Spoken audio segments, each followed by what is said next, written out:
주님께서 주님의 날은 내가 내 보석을 모으는 날이 될 것이라고 하셨습니다. 스가랴 9장 16절과 말라기 3장 17절에 기록되어 있습니다. 이 날에 그들의 하나님 여호와께서 그들을 자기 백성의 양떼같이 구원하시리니 그들이 왕관의 보석같이 여호와의 땅에 빛나리로다. 나는 내가 정한 날에 그들을 나의 특별한 소유로 삼을 것이요 또 사람이 자기를 섬기는 아들을 아낌같이 내가 그들을 아끼리니. 주님께서 이 말씀을 하셨을 때 저는 환상 가운데서 주님이 매우 귀중한 루비와 같은 돌을 그분의 손에 모으시는 것을 보았습니다. 그분은 그것들을 살며시 조심스럽게 손에 쥐고 매우 다정스럽게 바라보시며 말씀하셨습니다. 이들은 나를 위해 거룩한 삶을 살았던 자들이다. 이들은 믿음의 선한 싸움을 싸우고 내 앞에서 충성했던 자들이다. 내가 그들을 모아서 내 가까이에 둘 것이다.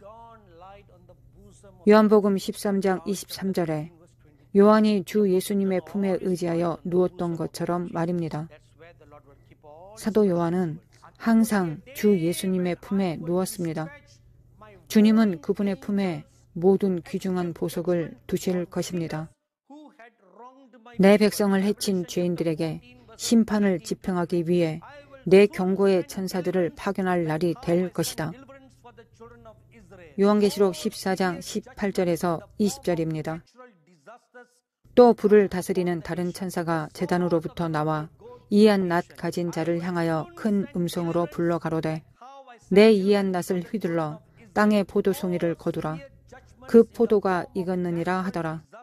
천사가 낫을 땅에 휘둘러 땅의 포도를 거두어 하나님의 진노의 큰 포도주 틀에 던짐에 성 밖에서 그 틀이 밟히니 틀에서 피가 나서 말굴레까지 닿았고 1,600 스타디온에 퍼졌더라. 복수하시는 주님의 날입니다. 그분의 백성을 박해한 자들에게 복수하실 것입니다. 그분을 악의적으로 돌로 치려는 자들에게 복수하실 것입니다. 그리고 나서 주님께서는 매우 진지하게 말씀하셨습니다.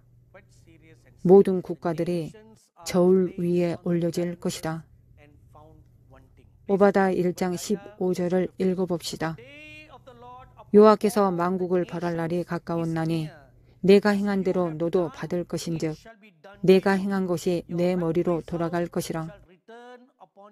주님께서 내가 그들을 심판하기 시작할 것이라고 말씀하셨습니다. 주님께서는 세 특정 국가에 대해 말씀하셨습니다. 첫째, 중국입니다. 그의 잔이 가득 차고 있다. 중국으로부터 내 백성의 부르짖음이 내 귀에 이르렀다.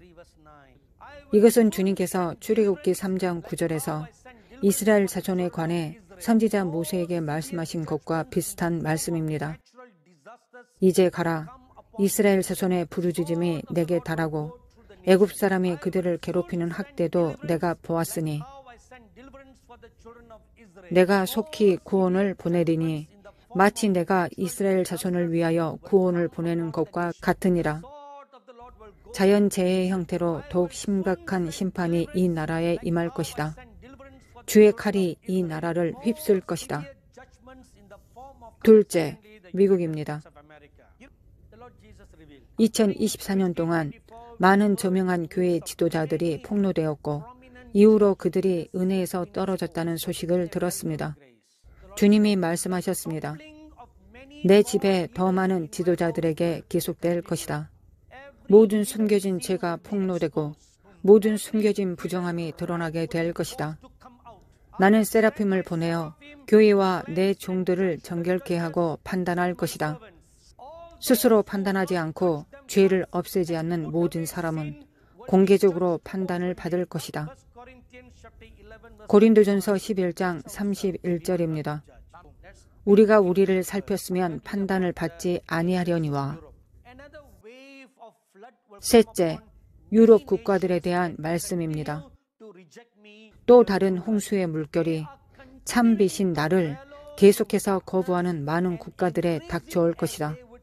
그들은 계속해서 어둠 속에서 행하고 있다. 곧 공포의 물결이 그에게 펼쳐질 것이다. 불안으로 국민들이 공포에 떨게 할 것이다. 부르짖음이 유럽의 많은 지역에서 들릴 것이다.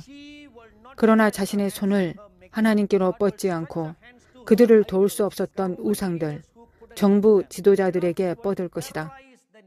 홍수는 유럽의 국가들을 공포에 떨게 할 것이다.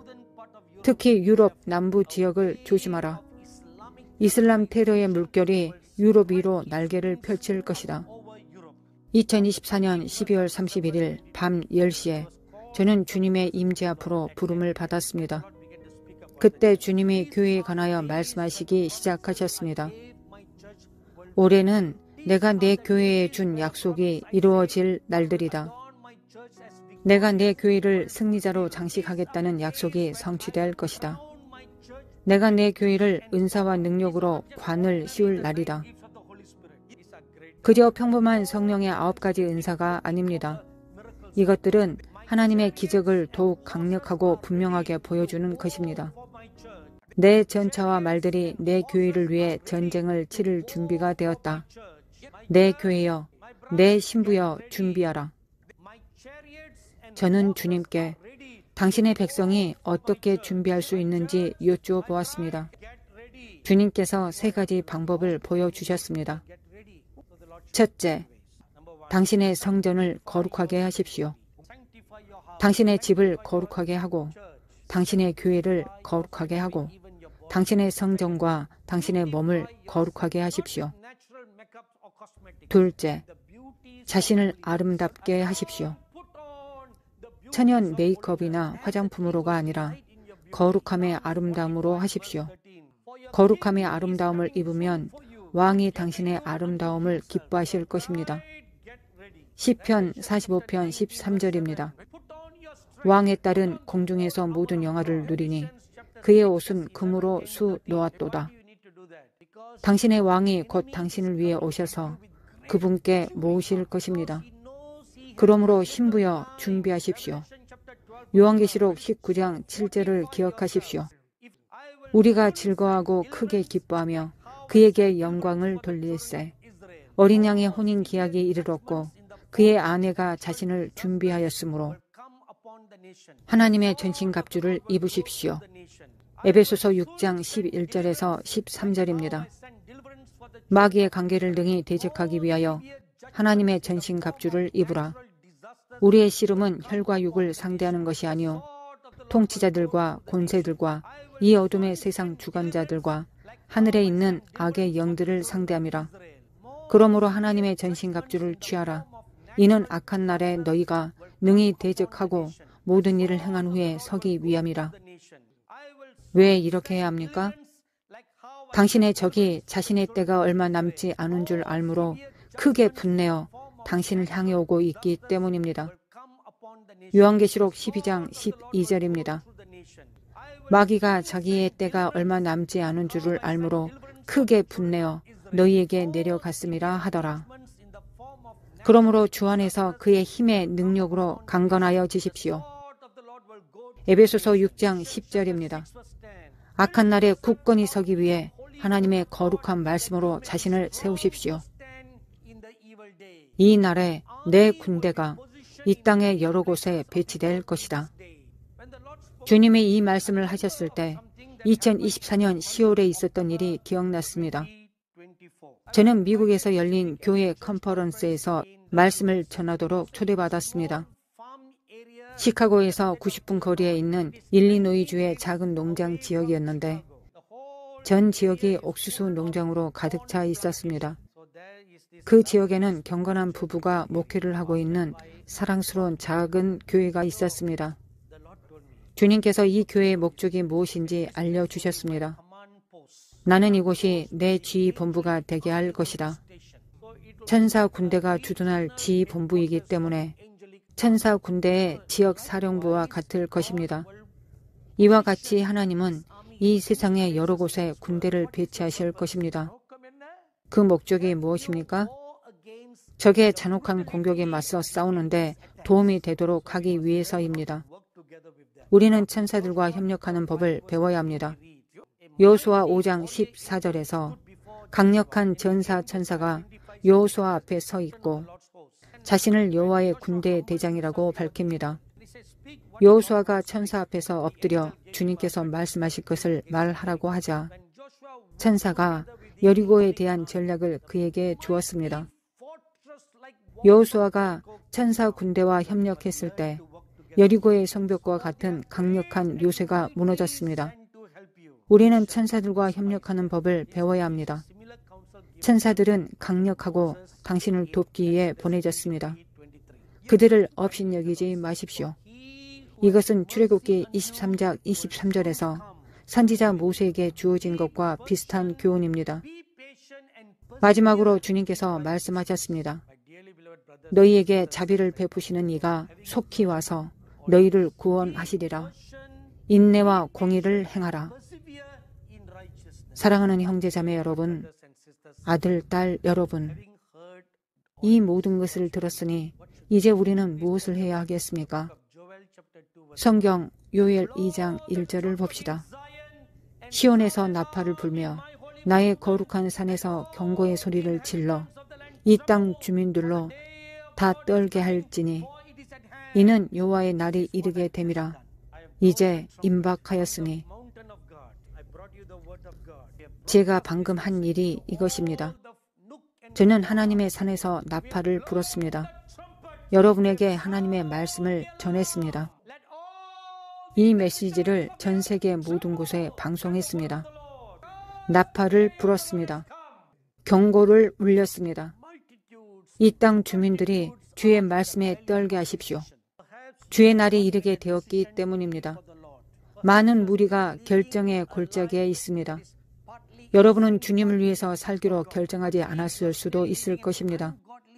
여전히 부분적으로는 죄 속에 살고 있고 부분적으로는 하나님을 위해 살고 있을 것입니다. 여전히 경건하지 않고 더럽고 불경건한 생활을 하고 있을 것입니다. 예수 그리스도가 참 하나님이신지 아닌지 모르고 있을 것입니다. 아직도 망설일 것입니다. 요엘 3장 14절 킹 제임스 성경입니다. 많은 무리가 판결 골짜기 안에 있으니 이는 주의 날이 판결 골짜기 안에서 가까이 있기 때문이라. 사랑하는 형제 자매 여러분, 아들과 딸 여러분, 큰 사랑으로 손을 내밀어 주십시오. 제가 여러분에게 말씀드립니다. 망설임을 버리십시오. 지금 당장 결정하십시오. 내일은 오지 않을 것입니다. 오늘은 구원의 날입니다. 오늘은 주님의 날입니다. 오늘 주님을 위해 살기로 결정하십시오. 불의를 버리십시오. 거룩하지 않은 것을 버리십시오. 여러분의 삶에서 경건하지 않은 모든 모양이라도 버리십시오. 위선을 버리십시오. 거짓을 버리십시오. 주 하나님은 의로우십니다. 마태복음 5장 48절에서 하늘에 계신 너희 아버지의 온전하신과 같이 너희도 온전하라고 말하고 있습니다. 에베소서 4장 23절에서 25절에 그리스도와 같지 않은 모든 것을 버리고 그리스도를 입으라고 말합니다. 많은 무리가 판결 골짜기 안에 있으니 오늘은 구원의 날입니다. 여러분에게 더 이상 결정할 시간이 주어지지 않을 것입니다. 오늘 결정을 내려야 합니다.